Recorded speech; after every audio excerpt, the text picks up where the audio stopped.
Halo, Assalamualaikum warahmatullahi wabarakatuh. Welcome back to Nomad Garage Channel. Don't think, just ride.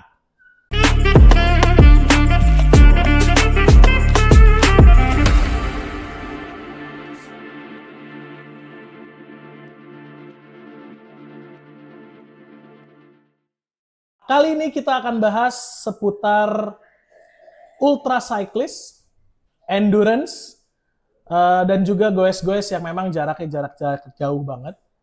Terus buat semuanya juga yang belum subscribe untuk ke Nomad Garage Channel, silakan untuk subscribe, klik tombol loncengnya biar lu semua dapat notifikasinya dan kita terus bisa memberikan informasi-informasi update yang terbaru juga. Baik, hari ini kita akan ngobrolin tentang ultra cyclist terbaik di Indonesia. Dia adalah seorang finisher pertama PBP, Paris-Brest-Paris untuk Indonesia. Itu adalah satu event di mana jarak tempuhnya 1.200 km dan dia bisa finish 62 jam. Dan juga bukan hanya itu, dia juga seorang finisher, 6 kali finisher pertama Audax Indonesia, Indonesia. Jadi tanpa menunggu lama-lama lagi, kita panggilkan orangnya, Bang Handika.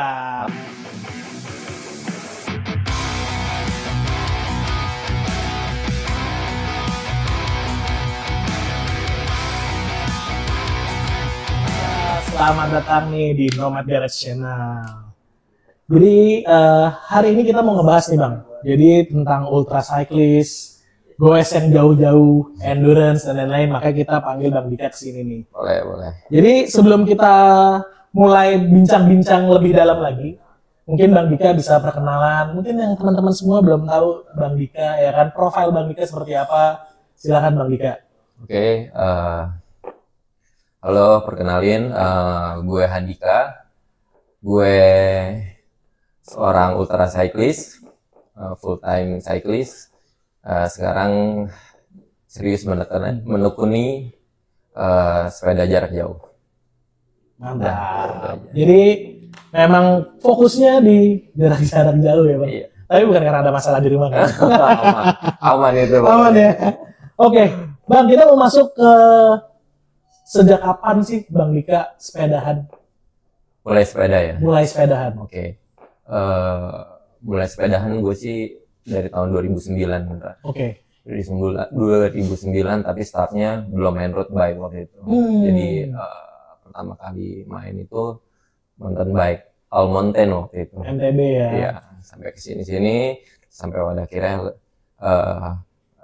lebih condong ke MTB juga, tapi lebih ke cross country. Oke. Gitu. Oke. Tapi untuk dari sisi goes MTB, goes road bike itu ada tantangan-tantangannya sendiri nggak sih Bang? Tantangannya pasti ada ya. Perbedaannya juga pasti banyak, Ya. karena kalau mountain bike itu lebih mengutamakan skill, technical, handling segala macam lah gitu ya kan. Nah kalau di road bike sejauh ini yang gue pelajari, kebetulan juga di road bike gue baru belum terlalu lama lah, dari 2017 sih sebenarnya sampai sekarang menekuni dunia road bike. Kalau di road bike itu lebih ke endurance, daya tahan seperti itu, dan speed seperti itu. Oke, berarti MTB tetap juga masih jalan dong? MTB sampai hari ini gue masih main ya seminggu sekali lah untuk melatih handling, skill dan teknik gue. Oke, jadi MTB masih, road bike juga jalan terus? Yes. Jadi emang kenapa tuh Bang? Kenapa emang dari dulu emang suka sepeda? Dari dulu sih sebenarnya cuman hobi ya. Memang kalau gue sih untuk olahraga selalu senang dari dulu kan. Awal pertama kali suka olahraga itu ya pencak silat. Ya kan sempat ikut dan jadi atlet pencak silat waktu masih kecil. Kemudian pas SMA mulai tuh lagi dulu tuh happeningnya tuh basket gitu kan.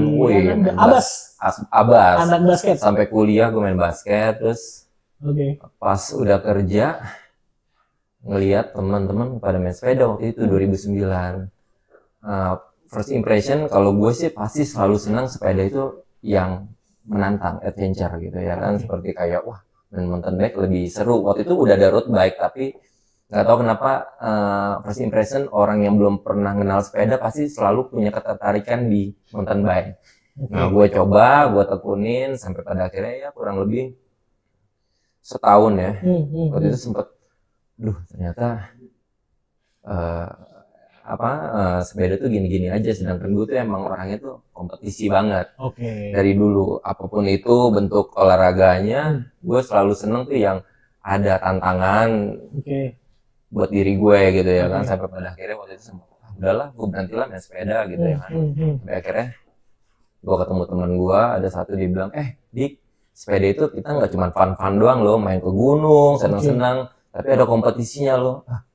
Masa sih gitu ya kan, gue penasaran kan, kompetisinya gimana, begini dia kasih tahu kan. Sampai akhirnya boleh dong ikut dong. Nah di 2010-an ya gue udah mulai ikut deh tuh, ikut lomba dengan kemampuan skill yang masih minim waktu itu gitu. Dan gue inget banget pertama kali gue balapan, gue finish di urutan ke-22. Pertama kali itu pertama kali, dan itu gue ngerasa gue seneng aja gitu ya kan. Itu apa, MTB? Mountain bike. Oke. Sampai akhirnya gue senang di tahun, karena dulu kan mountain bike itu eventnya itu memang enggak seperti road bike yang tiap bulan bisa dibilang ada gitu. Kalau dulu mountain bike itu mungkin setahun sekali doang eventnya, jadi gue harus nunggu tahun berikutnya untuk ikut lagi gitu ya kan. Sampai akhirnya di tahun 2010-an 2011 kalau nggak salah ya, gue ingat gue ikut di Cihuni waktu itu mountain bike XC. Di situ baru gue ngeliat, gue bisa masuk 5 besar nih. Wah, di situ baru tuh orang-orang yang menurut gue ya di saat itu, ini siapa nih orang nih ya kan, ini tiba-tiba underdog ya, baru iya kan, langsung bisa masuk 5 besar. Yang gimana di situ bikin gue jadi semakin termotivasi buat menekuni olahraga balap sepeda mountain bike di saat itu. Iya. Gitulah. Lanjut, tapi di saat itu gue masih kerja, jadi memang harus bagi-bagi waktu. Gitu.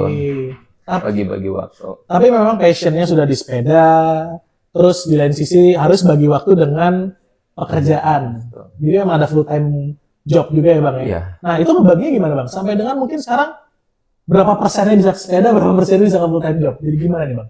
Kalau dulu sih gue bagi waktunya ya mungkin dulu sebelum kerja, pagi-pagi tuh jam 5 habis sholat subuh gue biasanya langsung goes latihan. Kalau mountain bike dulu sih sederhana banget lah gitu, nggak seperti road bike yang memang latihannya tuh lebih complicated menurut gua gitu. Kalau mountain bike dulu ya cuman lu keluar dari rumah, lu masuk track, main 3 lu pulang, habis itu lu kerja, udah selesai kayak gitu.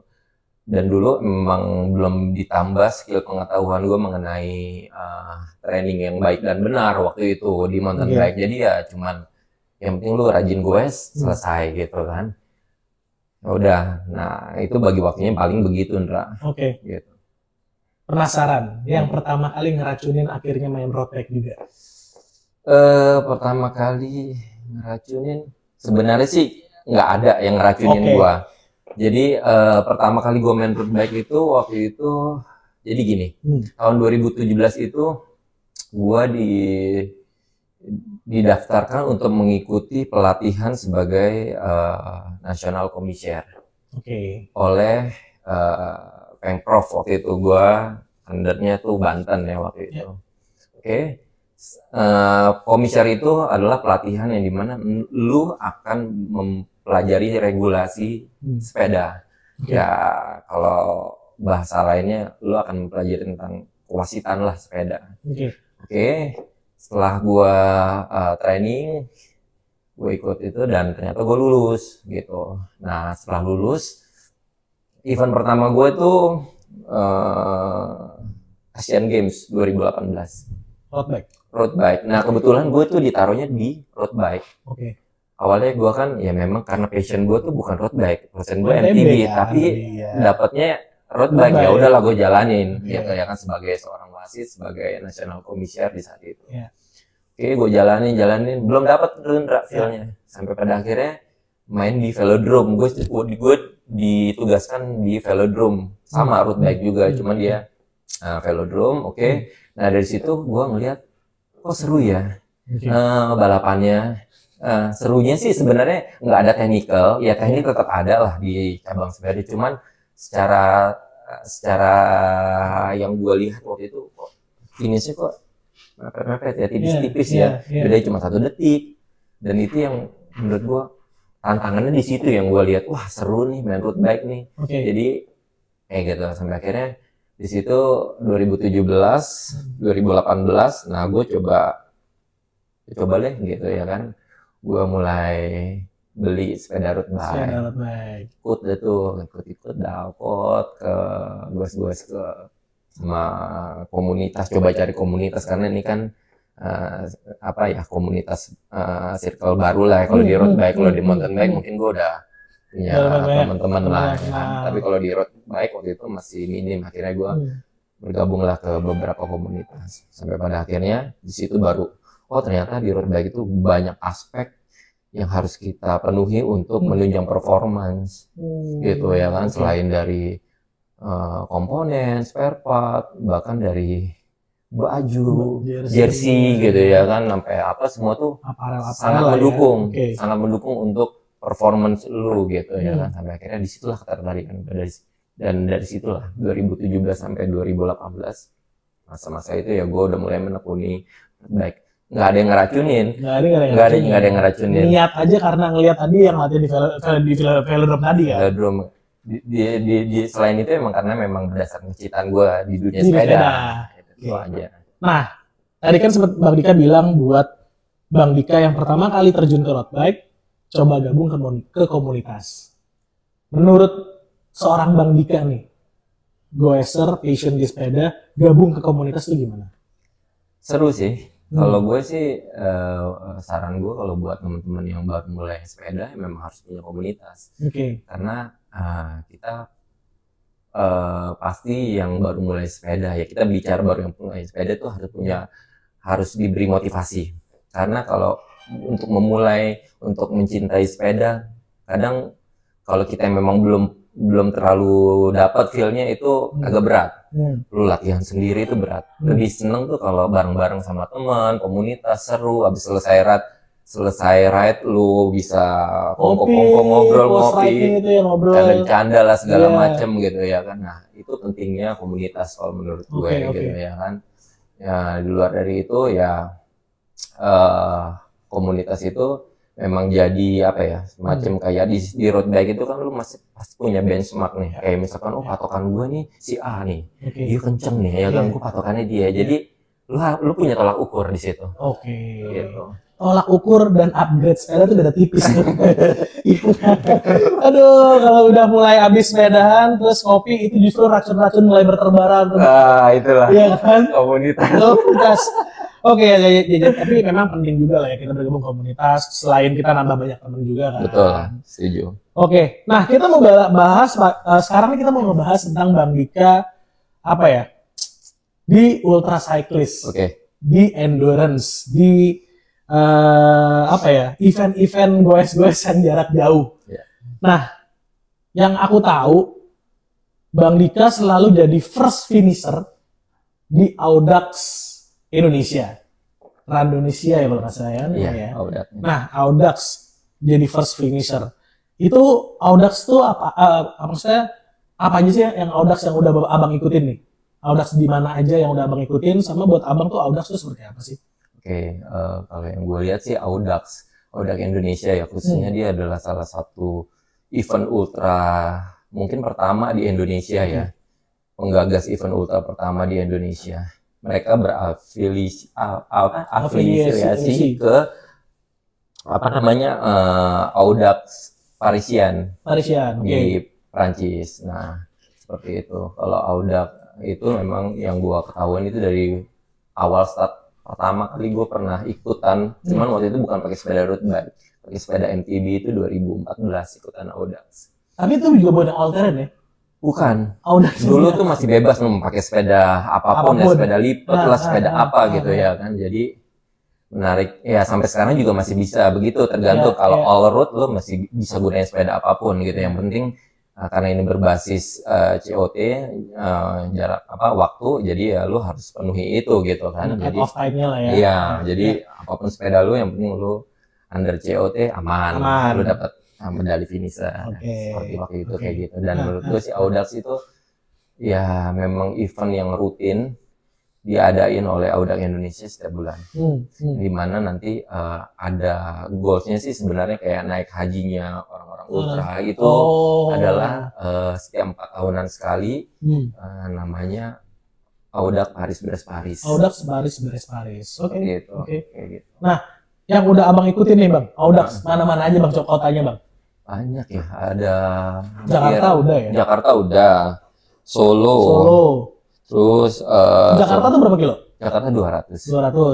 Solo waktu itu 200. Terus apa namanya Bali 400. Terus Jogja 1200. Jogja 1200. Jogja 600. Jogja 600. Ada yang 600 waktu itu di gue jadi skip nih. Apa ya?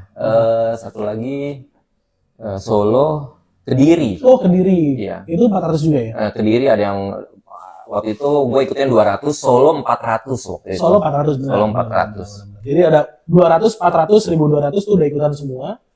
1200 itu yang di Paris. Oh, itu yang di Parisnya. Oke. Nah, dari semua kota tantangannya menurut Bang Dika yang tersulit yang mana? Setiap kota pasti punya karakteristik ya.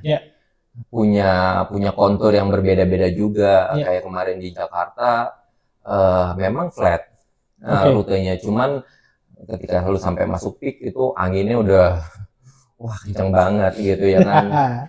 Side wind apa segala macam, pokoknya lu goes di kecepatan 35 aja itu effortnya udah gede banget gitu. Powernya udah berapa? Powernya ya pokoknya gitulah. Nah, lu kalau misalkan di luar kota kayak ada beberapa kayak di Solo waktu itu ya lu ketemuin yang sama rutenya yang lebih banyak rolling. Terus di Jogja waktu itu lebih banyak tanjakan. Sebenarnya sih setiap kota punya karakteristik yang berbeda-beda. Itulah serunya kenapa lu harus ikut Audax. Pertanyaannya adalah kok bisa selalu jadi first finisher? Ini nih. ini apa nih? Kuncinya nih apa nih? Kuncinya ya lo harus termotivasi sih kalau gue bilang. Yang pertama lo pasti harus punya target. Kalau gue ya, ini gue bicara gue ya karena gue selalu gue nggak mau membicarakan karena semua orang ketahanannya beda-beda, latihannya beda-beda, dan goals orang tuh beda-beda. Kalau gue itu selalu pengen menguji batasan gue tuh sampai mana sih gitu loh, kayak gitu. Dan menurut gue, ini gue pribadi ya, kalau lo cuman finish tanpa pencapaian itu, ya lu mau ngapain gitu ya kan? Kalau gue makanya kenapa gue harus lakuin yang terbaik, apapun gue harus lakuin semua yang semampu gue gitu, sekeras gue untuk bisa mendapatkan hasil yang terbaik gitu loh. Itulah yang bikin gue termotivasi. Itu kan kalau jarak jauh kan ada fase di mana pasti udah mental down, ya kan? Terus kayak, udah capek banget nih, kayak gue ngapain sih dengan gini? Itu apa sih bang yang ngedorong Bang Dika terus ngegenjot aja tuh sepedanya gitu kan? Itulah, ini yang gue pelajari ya nih. Bersepeda jarak jauh ini bukan bicara mengenai masalah kekuatan fisik gitu ya kan, tapi lebih ke mentalitas. Ini yang gue dapati, yang gue pelajari, bahwasannya inilah ultra. Bahwasannya mental itu lu harus teruji, karena lu akan mengalami yang dimana lu gue sendirian tanpa teman. Unsupported. Ketika lu ada masalah, problem, mechanical problem, lu harus benerin sendiri, lu harus solving sendiri kayak gitu. Tambah lagi, belum lagi ya, kalau lu goesnya udah sampai 600 ke atas, 600 kilo, 400-an ke atas lah, itu udah biasanya lu akan ketemu malam. Yang dimana lu sendiri di tengah malam gitu ya kan. Terus bagaimana lu memanage diri lu untuk ayo lu jalan, harus terus. Gitu. Jadi first finisher, jadi yang pertama mungkin tadi motivasi. Latihannya. Latihan sih udah pasti. Latihan ini gimana? Pokoknya tidak ada usaha yang mengkhianati hasil ya. Agree. Jadi tetap apapun itu lu punya mentalitas, lu punya daya tahan. Yang penting lu tuh penting adalah latihan. Dimana latihan lu tuh kalau ultra ini agak unik ya. Kalau menurut gue, lu nggak dituntut untuk latihan secara eksplosif latihannya kayak misalkan intensitas tinggi, threshold segala macam enggak. Kalau di ultra cyclist ini lu cukup memaintain saja, memaintain daya tahan lu di zona-zona tertentu gitu ya kan. Misalkan lu main di zona 2, mungkin main 3 jam di atas sepeda. Zona 2 terus bertahap sampai lu bisa main 6 jam, lu bisa main 8 jam sampai seterusnya. Asupan gimana, Bang? Asupan sih udah pasti ya. Jadi lu mesti ya, karena kan kalau sepeda ultra ini kalori yang dibakar luar biasa, Ndra. Betul. Dan itu lu nggak boleh hilangin bahwasannya apa yang lu makan itu akan menjadi bahan bakar lu gitu ya kan. Jadi lu harus kontrol banget itu. Jadi kalau gue sih idealnya sih setiap per 200 kilo gue selalu kasih makan, gue selalu rest sebentar gitu ya kan, untuk refueling, untuk makan besar. Habis itu gue lanjut lagi, ditambah ya pasti lu tau lah ada beberapa suplemen yang memang gue pakai untuk menunjang performa gue. AG Sport. Mantap. Bener ya kan? Nah, menarik, aku kayak pengen ngebahas satu nih, Bang. Audax Bali. Ini yang buat gue pribadi kayaknya sangat challenging. Betul. Dari mulai rutenya, karena kayaknya kebanyakan kalau ngeliat dari Strava teman-teman tuh banyak ada yang hampir semuanya flatnya tuh jarang ya. Iya, kemarin itu Audax Bali itu. Audax Bali 400 kilo dong. Iya. Itu udah 400 kilo. 400 kilo. Finish dalam waktu 14 jam setengah. 14 jam setengah.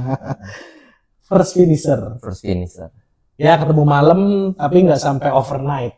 Enggak, kan? Sampai jam 10-an ya. Jam 10 waktu Bali kan? Jam 10 sampai waktu Bali. Jadi kalau di Jakarta masih jam 9. Start jam? Jam setengah 6-an ya. Setengah 6 udah start ya, Bang. Bang, ceritain dong, Bang. Bali Audax loh. Seru tuh. Dimana kayaknya semuanya, ya kalau aku lihat-lihat di YouTube juga kan banyak yang udah, ya udahlah ya nyerah. Udahlah ngapain sini. Iya tuh. Banyak yang juga, udahlah kita evak aja. Iya. Nah, Abang Dika bisa finishin itu dalam waktu tadi 14 jam ya? 14 jam setengah. Itu gimana, Bang? Menarik, Bang. Jadi gue belum pernah ikut event Audax di Bali sebelumnya. Karena menurut cerita teman-teman yang pernah ikut, katanya di 2022 itu dia ngelilingin Bali. Jalur luar putar. Jalur Bali ya, kan? lewat tinggi gitu ya kan, 400. Waktunya gua lihat kan, waktunya timingnya bagus-bagus nih gitu ya kan, yang 18 jam apa segala macam, sampai pada akhirnya kok yang pas ketika gue dikirimin GPS, loh kok ini kok rutenya kok beda dengan elevasi yang cukup tinggi gitu ya kan. Pas gua cek, gua lihat detail lagi, ternyata dibuang ke mana namanya, Kintamani lah, Gunung Batur apa segala macam. Gimana kan tanjakan di sana kan. Waduh, gue bilang, ini nih, ini challengingnya. Inilah Audax ini selalu tidak terduga dan selalu memberikan suatu hal yang surprise menurut gue.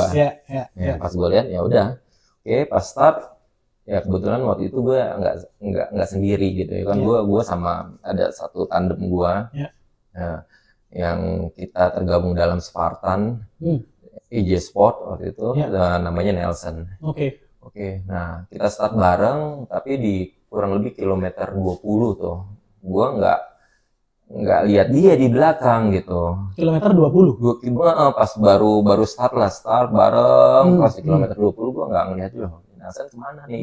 Gua nggak tahu kenapa ada trouble atau apa, tapi ternyata setelah pas finish kita ketemu ngobrol, dia bilang katanya Garminnya error.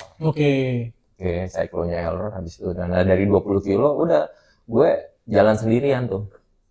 Sendirian sampai finish 400 kilo gitu. Dan memang benar sih, pas lewat Kintamani itu 25 km tuh tanjakan terus tuh, yang memang anjir ini nggak habis-habis nih. Asli. Tapi pas di saat itu gue lihat, wah udah mau mendung segala macam. Jadi gue tau lah, ya lu tahu prinsipnya setiap ada tanjakan pasti ada turunan. Yes. Jadi makanya gue langsung, udahlah gue push deh nih di tanjakan ini nih, karena apa, nanti lu ketika udah lewatin taman ini pasti ke Singarajanya turunan gitu ya kan. Karena gue lihat cuaca juga udah mulai mendung, akhirnya gue push.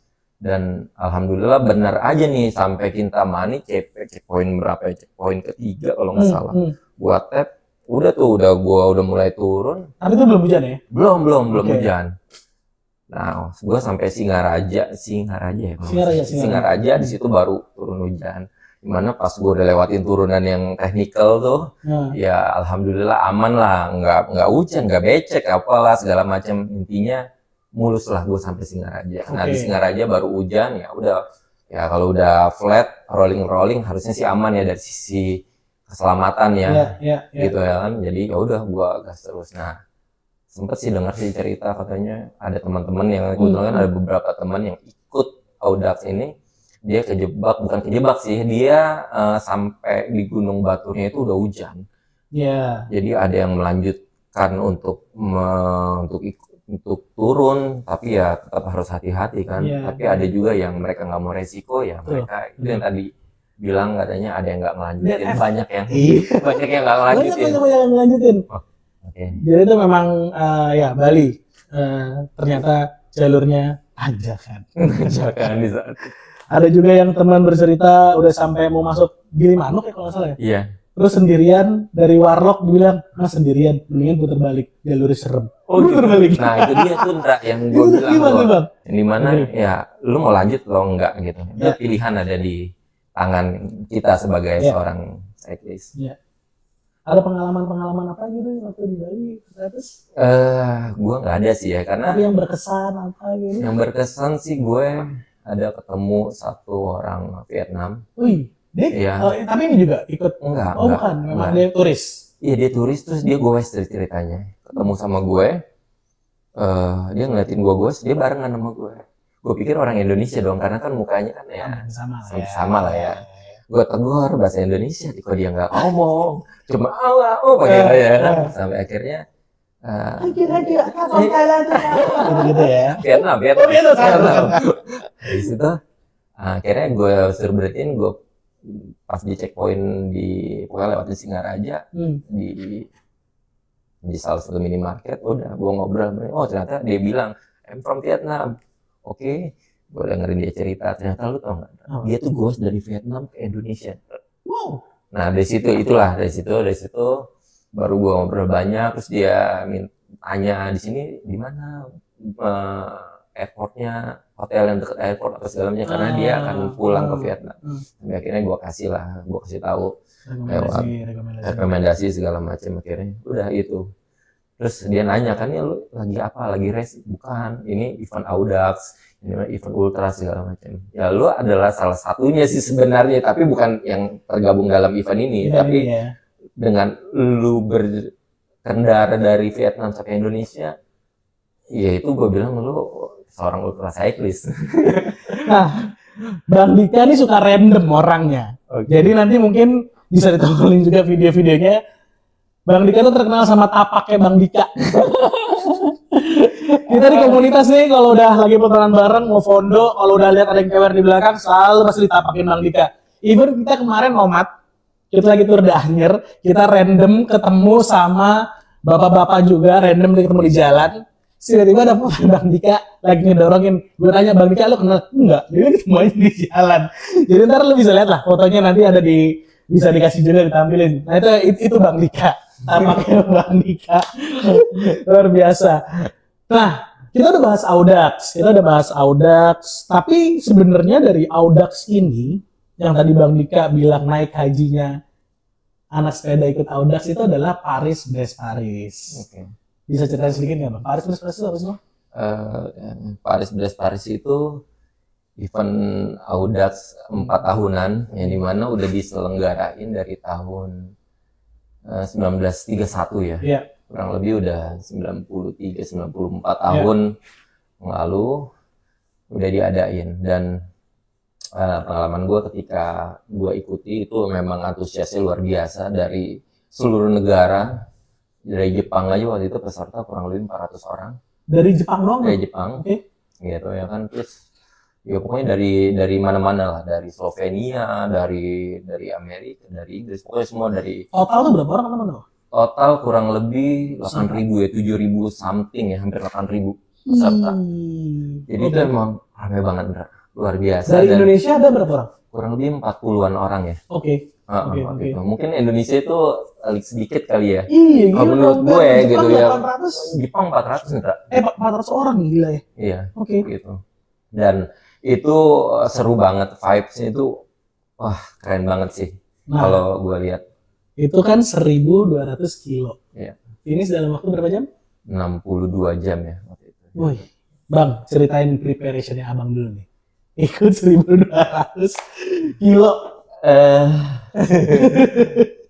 Persiapannya pastinya lu harus punya BRM. Itu syarat untuk mengikuti 1.200. Yang dimana BRM-nya itu lu ambil di negara lu masing-masing lah. Gitu. Kayak Audak Indonesia kan selalu adain kayak di Kediri 200 waktu itu BRM. Solo 400. Nah, itu yang yang dikumpulin sebagai syarat lu untuk ikut Paris. Itu. Yang kedua ya persiapan lah, banyak hal yang dipersiapin karena ini negara yang bukan negara kita sendiri ya kan, bukan negara tropis yang dimana suhu, makanan, culture pasti beda lah gitu ya kan, yang dimana lu harus coba untuk menyesuaikan. Tambah lagi ya persiapannya latihan itu penting. Nah, latihan tuh buat ke 1.200 berarti kan kalau kita kayak ngisi bensin, istilahnya kan ya lo harus mau jarak 400 kilo ya lo harus punya bensin 500 kilo lah, jadi punya spare 100 punya kilo. Spare gitu ya kan. Gitu kan, kalau misalkan udah 1.200 berarti kan latihannya udah ada yang nyampe ke 1.200 juga kan? Kalau gue pribadi sih belum sampai sih sebenarnya waktu latihannya. Gue latihannya cuma di 600 kilo gitu. Tapi memang beda sih Indra ya. Lu latihan 600 kilo, lu event 1.200 misalkan di event itu beda. Lu kayak punya spirit atau motivasi lebih. Dan ketika gue 600 kilo latihan, lu terasa berat. Tapi pas ketika event 1.200 nggak tahu kenapa itu mungkin sebutannya jadi kayak ada semangat itu, jadi yang bukan yang nggak capek tapi lebih kayak lu seneng ngejalanin itu, nggak ada capek-capeknya seperti lu latihan 600 kilo kayak gitu. Tapi motivasinya aku pernah dengar itu ada buat charity juga Bang. Waktu itu ya. Jadi gini, sebelum berangkat tuh dari sponsor kita memang buat kita pengen nih perjalanan ini nggak cuma sekedar menyelesaikan event, tapi harus ada charity-nya. Nah waktu itu gue minta untuk untuk mendonasikan, untuk buatlah satu rangkaian perjalanan gue nih untuk didonasikan untuk adik-adik yatim piatu gitu ceritanya. Nah perjalanan ini biar gue lebih bermakna Landra ya kan, nggak cuma sekedar ya udah lu goes di negara orang finish tapi gue lebih dapat berkahnya gitu, yang dimana setiap kayuhan gue nih didonasikan untuk adik-adik yatim gitu. Gue merinding loh. Gue enggak, biasa aja. Bener-bener. Tapi itu jadi salah satu motivasi abang juga kan? Iya, waktu itu jadi sebenarnya ini cerita Paris ini dramatis Indra kalau menurut gue. Tapi ini nggak lebay nggak apa, tapi emang kenyataannya pas sebelum event Paris ini 1 minggu, yaitu ketika gue lagi persiapan latihan segala macam proses manusia rangkaian latihan, 1 minggu sebelum berangkat ke Paris gue ditabrak motor. Sampai pada akhirnya itu di Bogor ketika gue latihan, dan kebetulan gue lagi sama teman gue, kita berdua tabrak motor. Dan tapi teman abang enggak, cuma gue doang gitu ditabrak ya kan. Sampai pada akhirnya anjir, gila nih, gue seminggu lagi mau berangkat. gue ditabrak motor dan memang kecelakaan itu cukup menurut gue sih parah ya. Dan gue anggap waktu itu ya karena gue nggak bisa jalan, gue anggap kaki gue patah nih, bagian tumit nih sebelah kanannya sini. Jadi memang waktu pas crash itu udah nggak bisa berdiri dan nggak bisa jalan kan? Bisa tapi ya maksa lah gitu. Masih ada adrenalin jadi masih belum berasa. Sigap gitu. Padahal setelah sampai rumah tidur pas bangun, wah kaki gue nggak bisa digerakin nih. Mau bangun, wah nggak bisa. Sampai akhirnya anjir gagal nih gue nih. Gagal berangkat. Akhirnya satu hari gue coba istirahat di rumah, gue kasih ya standar lah, gue orang kampung ya, kasih minyak gitu ya kan. Sampai akhirnya, aduh gue masih nggak bisa jalan nih kaki gue. Akhirnya istri gue beliin gue tongkat. Ya, dia bilang periksa deh ke dokter, coba ronsen. Akhirnya yaudah yuk ronsen. Sampai akhirnya di ronsen aman. Alhamdulillah, nggak ada yang patah atau apa fraktur gitu ya kan. Tapi dokter waktu itu menyarankan untuk CT scan. Gue pikir kan, waduh. Dan dia bilang ini ada peradangan akut. Nah, gue kan langsung bilang, aduh, gue kalau di CT scan mah mungkin kalau di ronsen nggak kelihatan tuh jaringan-jaringan kecil itu. Tapi kalau CT scan kan robek-robek ya kelihatan gitu kan. Makanya gue bilang, wah daripada ini menurunkan mentalitas gue gitu ya kan, daripada gue psikologi gue nanti berubah atau apalah mental gue keganggu, akhirnya gue nggak pilih CT scan. Akhirnya gue bilang oke, dok, gue akan balik lagi, nanti gue kasih kabar kapan gue mau CT scan. Dan gue nggak balik lagi ke dokter. Bandel juga. Sampai akhirnya 2 hari, aduh ini waktu udah makin mepet, tapi gue harus latihan kan. Akhirnya kaki gue nggak bisa. Nah akhirnya udah gue latihan, gue tetap latihan tapi lucu Ndra. Jadi ini di rumah gue tuh udah dipersiapin ini bangku yang dimana pegangan, dimana sepeda gue ditaruh di situ ya. Gue naik dari situ, naik gue keluar, yang dimana gue enggak. Tapi naiknya pakai yang bantuin tadi bantuan. Gue keluar, ya gue nggak boleh berhenti di luar. Nggak boleh, karena kalau ketika gue lepas klit, gue tarik kaki gue belum kuat. Akhirnya gue ya kerjaannya setiap hari gue keluar, pulang, nanti ketemu bangku tadi sama pegangan gue berhenti di situ pegangan, gue lepas baru ada tongkat gue di situ semua. Sampai akhirnya ya udah, terus 2 hari sebelum berangkat meeting lah sama sponsor. Dia bilang, ini berapa? 2 hari lagi? Waktu itu kan 1 minggu ya, pokoknya prosesnya itu tiba-tiba 2 hari mau berangkat. Dia ngomong gimana nih, Cap, dia manggil gue kan kapten karena gue memang ya diberikan mandat untuk sebagai kapten di Spartan AJ Sport waktu itu. Gue bilang ya jalan aja, yakin Cap, karena target yang kapten berikan ke kita nih tinggi loh, katanya gitu. Kalau misalkan dengan kondisi gini gimana? Ya udah, pokoknya gue akan lakuin yang terbaik. Yakin, iya. Karena di situ gini sih, Indra, sebenarnya banyak hal yang gue pertimbangkan. Satu, gue udah open charity, donasi lah buat adik-adik. Masa gue gagalin? Ya kan? Bagaimana lu orang-orang punya harapan pada gue, adik-adik, ya kan? Terus lu patahin dan lu bilang gue nggak berangkat gitu ya kan, sedangkan mereka punya harapan di sana, mereka dapat bantuan, dapat donasi gitu ya kan.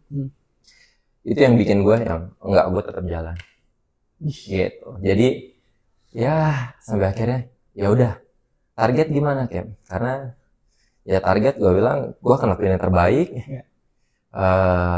Tetap mengacu pada target sebelumnya. Target gue itu 1.200 kilo itu 45 jam. Tadinya target 45 jam nih. 45 jam. Itu sampai akhirnya yakin. Oke. Ya udah, running jalan, gue masih pakai tongkat tuh. Sampai ke Perancis gue juga masih pakai tongkat. Ada ya, sempat lihat tuh masih pakai tongkat tuh. Iya, karena memang belum kuat kakinya gitu ya kan. Tapi gue bisa goes di atas sepeda, tapi nggak bisa off saddle. Kalau di atas off saddle gue pasti sakit karena kakinya kan akan nahan kan. Jadi gue harus steady di saddle gitu ya kan. tapi gue anggap no problem lah gitu ya kan, gue masih bisa lakuin itu gitu. Kecuali gue memang nggak bisa duduk sama sekali, baru gue nggak ikut. Oke, selesai dari situ udah event nih. seru ya kan, segala macam. Setiap wave dilepas, satu wave itu kurang lebih 250 orang ya. Itu banyak lah wave-nya kan, karena hampir jadi dia dibagi per wave ya? Dibagi per wave. 250 sampai dengan 7.000 ya, hampir 8.000. 7.000-an lebih lah ya, sampai 8.000-an kurang lebih. Kira udah gue ikutin karena adrenalin kali ya, karena gue kan emang orangnya suka challenging ya. Gue ikutin terus tuh bule-bule tuh yang gue bilang sih, wah ini sih gokil nih orang-orang bule nih, orang Slovenia apalagi tuh. Ada salah satu yang gua bareng sama dia, namanya Marco Balo. Dia tuh finisher kedua ya. Oh, dia kedua dunia di event Paris. Waktunya 45 jam kalau nggak salah. Nah, gue tuh 600 kilo pertama tuh bareng sama dia. 600 kilo pertama? 600 kilo pertama 21 jam gua waktu itu. Itu kayak tipis-tipis dia gandol. Iya, pokoknya kita gantian. Kalau mau ganti, ya kita tadinya rombongan besar, mungkin sekitar 20 orang, sampai pada akhirnya kita nyisa paling cuma 5 orang, kayak gitu. Dan pas sampai di kan Paris, sebenarnya dia tektok aja gitu sih.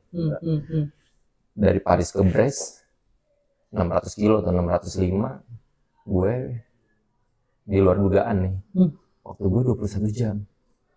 Pas gue lihat waktu gue, nah, ini hitung-hitungan orang bodoh lah ya, logikanya kalau gue balik lagi, ya kira-kira 23 jam, 24 jam, masih masuk nih target gue 45 jam nih. Gitu ya kan, karena kan dari Paris ke Brestnya gue 21 jam gitu. Iya. Sampai pada akhirnya, ya udah, gue bilang, wah makin besar dong harapan gue, meskipun dengan kondisi yang sulit lah gitu ya kan. Berasa. Iya, nyet-nyetan kan. Sampai akhirnya pas gua arah balik, gue sempat istirahat lah, tidur 1 jam waktu itu. Terus gua pas arah balik dari Brest ke Paris, di situ lah. Nggak ada masalah tuh, masih kan 600, 700, 800, itu nggak ada masalah. Pas 900, gue ngerasa kaki gua mulai kayak, wah ini udah mulai sakit nih, karena kan kilometer ke 800? 940 waktu itu, 940. Kaki gue itu jadi ya karena pedaling gue nggak sempurna, karena jadi gue nggak bisa neken kan, jadi gue gunain tuh tumit ujung kaki depan untuk pedaling aja. Jadi kalau yang kaki kiri kan lu bisa kadang kalau lagi gue lu bisa push terus relax lu tekan apa. Kalau ini nggak bisa, lu hanya pakai depan. Ya mungkin itu akumulasi kali ya dari rasa sakit ya kan, yang gua terus menggunakan tenaga di ujung kaki itu sampai akhirnya naiklah ke atas gitu. Dan di saat itu bagian bawah dengkul gua, di bawah dengkul samping itu, wah itu udah sakit banget, udah nggak bisa udah nggak bisa, kayak lu nggak bisa nempel di klit sepeda, udah nggak bisa nggak bisa. Lu tuh kalau buka sedikit aja tuh sakit banget. Iya, karena dia harus biasa gitu kan. Iya, dia kan harus bukanya kan harus di nah itu udah sakit banget. Sampai akhirnya di kilometer 940 itu gue berhenti. Itu sakitnya luar biasa. Sebenarnya sih udah dari 920 ya, gue masih tahan terus sampai 940. Gue berhenti pinggir jalan, gue taruh. Udah, gue sakit banget ini. Sakitnya tuh terus sesakit-sakitnya Ndra, waktu itu gue ngerasanya gue sampai jatuh dari sepeda gitu kan. Untuk aja kalau di Prancis kan beda, kalau di kita kan pinggirannya kan trotoar kan, kalau di sana kan rumput atau ada paku-paku dengan di samping. Kalau di sana pas gue jatuh gue sengaja gitu kayak orang Indian Ndra. Nggak bisa karena kan rumputnya tebal-tebal. Jadi di situ gue berhenti, gue jatuh di situ ya kan. Akhirnya gue pikir gue ngelanjutin nggak ya. 940 tuh ya? 940 sampai akhirnya lanjutin gak ya. Terus gue sempet sih telepon karena kan gue jalan ke sana sama official. Sempet bilang gini, aduh kayak gimana ya, kondisi gue nih udah nggak memungkinkan buat lanjut, tapi gue mau lanjut. Ya udah jangan dipaksa. Nah kebetulan gue bisa ngubungin official sponsor gue waktu itu. Ya udah jangan dipaksa. Oke, gue bilang gitu. Ya udah nggak lama, mungkin karena capek juga gue ketiduran tuh 1 jam Ndra. di tempat gue jatuh. Iya. 1 jam pas gue bangun, nggak tahu kenapa kayak ada tenaga lebih aja buat gue, gitu kan. Kayak yang udahlah lanjutin aja. Nah pas itu masih pakai sepatu, akhirnya gue lanjutin itu checkpoint 15 kalau nggak salah, menuju checkpoint 15. Udah selesai sampai sana kan ada official lah ya yang ngeliatin gitu ya, official tim sponsor. Akhirnya gue dibopong untuk sampel biasa. Untuk checkpoint kan sampel. Pas dibopong, tim dari Audax Parisien, panitia penyelenggara waktu itu ngeliat gue, loh ini kenapa kok sampai dibopong? Ya gue cerita bahwasannya gue ada accident sebelumnya, tapi bukan crash, tapi ini begini. Akhirnya bawa ke dokter. Gitu. Tenang, dokter sini gratis deh. Gitu. Akhirnya udah gue dibawa ke tempat dokter. Di sana ada fisioterapi semua segala macem. Ya udah kaki gue tuh ditepuk, ini sakit gue, waduh sakit, begini sakit loh. Nggak bisa, mesti lanjutin, nggak bisa. Kita dari panitia nggak mau ngambil resiko, gitu ya kan. Sampai akhirnya gue kasih tahu bahwasannya, gue kasih lihat Instagram gue yang collab sama sponsor. Gue bilang gue nih ada acara charity, gue nggak bisa kalau nggak finish karena gue begini sampai pada akhirnya gue dikasih kertas. Gue penting apapun itu yang penting gue bisa keluar dulu nih dari ruangan dokter ini, karena memang asli waktu gue kan terus ini kan, maksudnya kan kehambat kan, waktu gue juga makin lama di interview segala macam sama dokter. Akhirnya gue iyain, akhirnya gue tanda tangan dan akhirnya dikasih. Terus sampai di checkpoint situ udah gue tukar sepatu, Ndra. Tukar sepatu, gue pakai sepatu biasa. Karena memang kaki gue udah nggak bisa masuk lift kan yang sebelah kanan. Udah kurang lebih 300 kilo gue lanjutin dengan kaki 1, dan alhamdulillah finish. Kaki 1? Ya, habisnya kaki yang kanan gue udah nggak bisa neken. Jadi cuma di sebelah kiri ya? Sebelah kiri aja. Effortnya 300 kilo? Kurang lebih 300 kiloan deh. Iya, nanti tergantung. Nanti kan event PBP lagi diselenggarakan itu di 2027. Iya. Kalau ada yang bisa mencatatkan waktunya under 62 jam, ya dia yang pegang. Untuk Indonesia. Untuk Indonesia ya? Harus di bawah 62 jam kan? 62 jam. Oke. Nah, berarti kita masuk ke 2024. Oke. Tahun ini dong. Tahun ini. Bang, planningnya ikut apa aja nih? Planningnya, banyak nih. Event apa nih? Ultra cycling, ada beberapa event. Salah satunya dari Audax Indonesia. Audax full ya? Ikut semua ya? Enggak semua sih, karena kemarin kan Jakarta udah tuh 200 kilo, first finisher. Alhamdulillah. Terus ada EJJ. Iya, nanti bulan depan ya. Itu East Java Journey. Iya. Jarak 1.500. Berapa, Ndra? Ngapain sih, 1.500 kilo. Itu tahun kapan? 26 Februari ya. Bentar lagi dong. Iya, 1 bulan lagi lah kurang lebih. Oke. EJJ, East Java Journey, 1.500 kilo. 1.500 keliling Jawa Timur. Jawa Timur? Iya. Oke. Abis itu nextnya ada Bentang Jawa. Bentang Jawa turun? Insya Allah itu turun. Itu juga 1.500 kilo? Iya. 1.500 kilo itu bulan Agustus kalau nggak salah ya. Itu bulan Agustus. Tadi Audax itu abang akan ikut Jakarta kan udah. Terus ada lagi yang abang. Dalam waktu dekat itu langsung East Java Journey. Langsung East Java karena itu bulan Februari kan. Bulan depan. BJJ itu bisa bulan nih? Bulan Agustus. Habis gitu ada trilogi. Oh iya, betul. Lu salah pernah posting soalnya. Iya. Trilogi. Itu trilogi apa sih? Trilogi itu sebenarnya satu event yang digagas oleh si main sepeda. Cuman main sepeda itu bikin ada ultranya, si East Java Journey, ada trilogi. Trilogi itu event lomba kom. King of Mountain. Itu biasa trilogi itu ada Bromo, ada Ijen, ada Dolo. Jadi ini lombanya lebih ke race-nya tuh race climbing gitu lah. Climbing tadi. Bukan ultra. Oke. Jadi ya lo kencang-kencangan gitu, lo kebut-kebutan gitu. Tapi nanjak. Nanjak guys. Jadi 3 gunung. Masing-masing Bromo dulu, Bromo, habis itu IJN, Ijen, habis habis itu itu dulu. Itu tapi nggak langsung dalam waktu bersamaan. Oh Ya? enggak.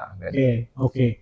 Nah, itu 2024 plan. Nanti mungkin ada apa ikut yang kredit gitu nggak sih? Race Ya, kalau ada nanti ya, makanya belum dapat schedule balapan race yang sekarang sih 2024 nanti, kalaupun ada kayak ada beberapa event kan, kayak one day race, road race gitu ya.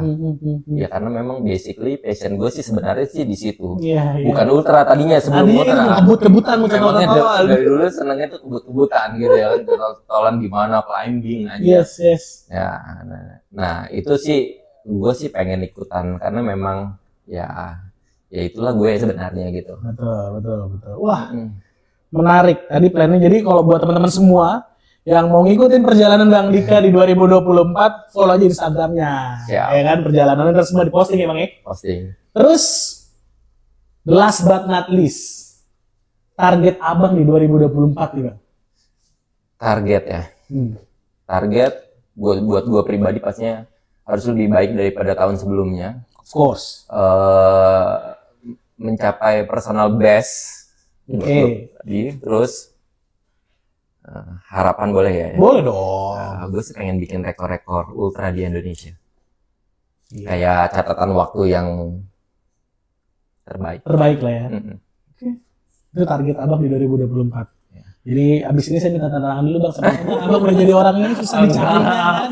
Saya minta tanda tangan. Pokoknya kalau lu gue di sini ketemu gue, emang paling humble orangnya. Oke, Bang Dika, terima kasih banyak ngobrol-ngobrolnya. Terakhir deh tips and trick buat yang teman-teman mau goes kayak Bang Dika, ultra cyclist. Oke. Buat teman-teman yang mau mendalami goes ultra cyclist, saran-saran dari gue sih harusnya pastinya konsistensi latihan. Seminggu 6 kali rutin, minimal 50 kali, dan setiap minggu harus diselingi fondo itu goes di atas 100 kilo. Dia itu aja sih, yang penting konsisten. Konsisten ya? Konsisten, jaga pola makan, pola istirahat, semuanya, karena ini olahraga yang cukup besar effortnya, jadi istirahatnya juga harus diperhitungkan. Buat teman-teman semua mau di coaching sama bos, kontak aja di DM langsung ya kan, bisa ya? Ya kita sharing aja. Karena gue kan bukan pelatih ya. Betul. Gitu. Ya sharingnya berdasarkan pengalaman. Betul. Ya kan. Oke, Bang Dika sekali lagi terima kasih banyak.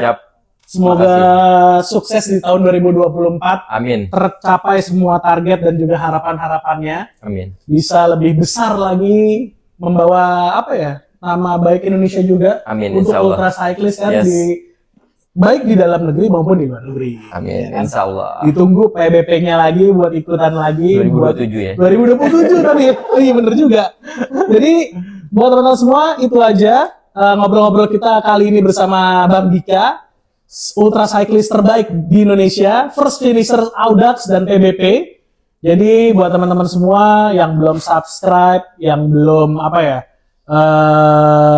follow Nomad Garage Channel, silahkan bisa langsung aja. Next kita akan ada ngobrol-ngobrol lagi dengan para cyclist lainnya dan juga mungkin memberikan sudut pandang yang berbeda dari pesepeda. Yang penting tetap goes dulu aja, jangan sampai nanti kita bosen, takutnya cuma muter-muter doang gitu kan. Nah mungkin endurance ataupun cyclist itulah yang cara kita biar tetap goes dengan passion. Apa tuh? Gabung sama komunitas Nomad Garage. Gabung sama komunitas, jangan lupa tuh kata Bang Dika, karena komunitas itu juga penting untuk memajukan kita. Kasih kita the best effort juga buat komunitas yang lainnya. Thank you buat dari saya Indra dan juga Bang Dika. Terima kasih banyak. Kita jumpa lagi di session berikutnya. Jangan lupa untuk selalu pantau Nomad Garage YouTube channel. Don't think, just ride. See you, bye. Wassalamualaikum warahmatullahi wabarakatuh. Oke. Thank you, Indra.